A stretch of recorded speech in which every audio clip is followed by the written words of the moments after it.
వాస్తవం ఏంటి అంటే రేవంత్ రెడ్డి గారు చీఫ్ మినిస్టర్ కాదు, ఆయన బినామీ చీఫ్ మినిస్టర్ అని అందరికీ తెలుసు. ఎందుకంటే ఆయన వేరే వాళ్ళ కోసం ఇక్కడ ఆయన ఏదో అట్లా చూడడానికి అట్లా ఆయన ముంగటుంటాడు, కానీ వెనకాల ఆయన నడిపించే వాళ్ళు వేరే వాళ్ళు ఉన్నారు, అది అందరికీ తెలుసు. ఇవాళ ఆయన బినామీ చీఫ్ మినిస్టరే కాదు, బినామీ మాస్టర్ అని చెప్పి కూడా ప్రూవ్ చేసే భాగోతం ఇది. గత 2 ఏళ్లుగా అదేవిధంగా గతంలో కూడా బ్లాక్మెయిల్ చేసి సంపాదించిన డబ్బులు అప్పనంగా ఈయన అడ్డంగా సంపాదించిన డబ్బును ఈ బినామీ కంపెనీలోకి దొడ్డిదారిన మళ్లిస్తూ ఉన్నాడు. సీఎం సీట్లో కూర్చుని ఇవాళ తన బినామీ కంపెనీకి వేల కోట్ల ప్రాజెక్టులు, ఇప్పుడే నేను చెప్పిన ప్రాజెక్టుల పేర్లు కూడా చదువుతాను. ఎక్కడెక్కడ ఇచ్చారా ప్రాజెక్టులు అంటే మీరు గమనిస్తే కొడంగల్ లిఫ్ట్ ఇరిగేషన్ మీకు చదివి వినిపిస్తాను, మొత్తం వినిపిస్తాను, మీరు వినండి, కొద్దిగా సావధానంగా వినండి. ఇది ఎట్లా బినామీ కంపెనీ అని మీరు అడగొచ్చు. ఇగో ఇది 2018 సెప్టెంబర్ 27 నాడు రేవంత్ రెడ్డి గారి మీద, ఆయన బంధువుల మీద, ఆయన దగ్గరి వారి మీద ఐటీ రైడ్స్ జరిగినాయి. ఇది టైమ్స్ ఆఫ్ ఇండియా రిపోర్ట్. ఇది రేవంత్ రెడ్డి గారి మీద ఐటీ రైడ్లు జరిగితే ఎవరెవరి మీద జరిగినాయి అంటే ఆ రోజు ఆయనకు 2018 సెప్టెంబర్ 27 ఆ రోజు ఏమేం చెప్పారంటే ఐటీ వాళ్ళు కూడా సాయి మౌర్య ఎస్టేట్స్ అనే కంపెనీ, వాళ్ళ బ్రదర్ ఇన్ లో, అది వాళ్ళు సరిగ్గా ట్యాక్స్ పే చేయట్లేదు. అట్లాగే IT personal suspect KLSR Infratech and Max Infra India are 2 companies being used to transfer money to Bhopal Infra in the name of subcontract works. Despite having no links with Sai Maurya, KLSR is plowing money into real estate deals.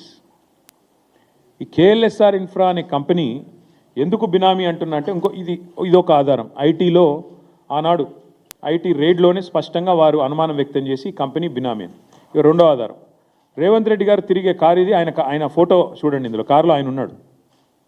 ఆయన car number TS07FF0009.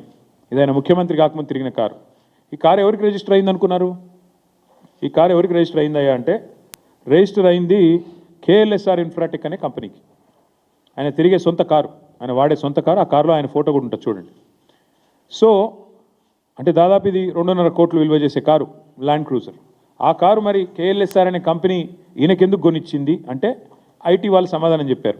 ఎందుకంటే ఈయన డబ్బులు అందులోకెళ్ళి ఇళ్ళకి వస్తూ ఉన్నాయి పెద్ద ఎత్తున. ఈయనకు సంబంధించిన భూపాల్ ఇన్ఫ్రా అనే కంపెనీకి అందులోంచి KLSR అనే కంపెనీలకు వెళ్ళి వరుసగా మరి ఇట్లా డబ్బులు పంపుతూ ఉన్నారు, రియల్ ఎస్టేట్ డీల్స్ చేస్తూ ఉన్నారు. సరే, ఇది జరిగింది. అయితే ఇప్పుడు ఏమైంది, 2023 జూలైలో ఈ KLSR అనే కంపెనీకి ఇంకొక కంపెనీ ASMET అనే కంపెనీకి మధ్యన గొడవ జరిగింది. గొడవ జరిగి ఇద్దరు కలిసి national company law tribunal NCLAT వాళ్ళని అప్రోచ్ అయినారు. అప్రోచ్ అయిన తర్వాత ఇప్పుడు ఆ కేసు విచారణ ప్రస్తుతం ఈ KLSR అనే కంపెనీకి ASMET అనే కంపెనీకి మధ్యన ఇప్పుడు అక్కడ కార్పొరేట్ ఇన్సాల్వెన్సీ రెజల్యూషన్ ప్రాసెస్ అంటారు దీన్ని, దాని కింద విచారణ జరుగుతూ ఉంది. హైలైట్ ఏంటంటే 2023 నుంచి కేసు జరుగుతుంది.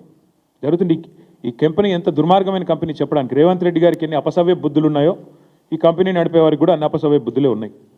2025 ఆగస్టు 13 అంటే పోయిన సంవత్సరం ఆగస్టు 13 నాడు జస్టిస్ శరద్ కుమార్ గారు, NCLAT జడ్జ్, ఎవరైతే ఈ డిస్ప్యూట్ని ఈ KLSR అనే కంపెనీ ఇంకో కంపెనీ మధ్యన గొడవని చూస్తున్నారో ఆయన ఏమన్నాడు, నాకు